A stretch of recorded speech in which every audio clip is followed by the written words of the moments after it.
Avoir des enfants, c'est pas simple. Et le monde moderne, avec ses impératifs matériels et professionnels, n'arrange rien du tout. Mais il est une chose qui est encore plus difficile, c'est de ne pas parvenir à avoir un enfant lorsqu'on pense que le moment est venu. Heureusement, aujourd'hui, la médecine est là, et la médecine fait des miracles. Et nous sommes là pour vous aider. Aujourd'hui, quand on parle de médecine et de désir d'enfant, très souvent, on va finalement avoir recours à la fécondation in vitro. Et face à la fécondation in vitro, les couples vont se demander mais qu'est-ce que c'est? Comment ça se passe? Parce que face à l'inconnu, on veut toujours pouvoir visualiser l'opération et le processus.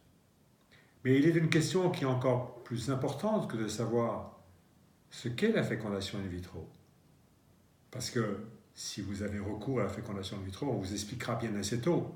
La question la plus importante et primordiale, c'est de savoir pourquoi. Quelle est l'indication à ce traitement? Et c'est ce qui va être fait au cabinet. Dans un petit nombre de cas, la fécondation in vitro s'impose d'elle-même parce que le sperme est très mauvais ou que les trompes sont obstruées. Et pour la majorité des couples, la fécondation in vitro est une indication relative. Si on fait une fécondation in vitro à tout le monde, on en fera beaucoup et beaucoup trop.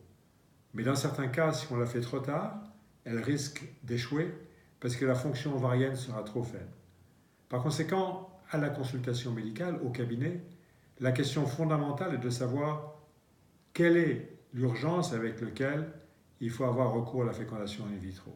C'est ce qui sera fait par le bilan personnalisé, par les données de chacun et de membres du couple et le bilan biologique et clinique.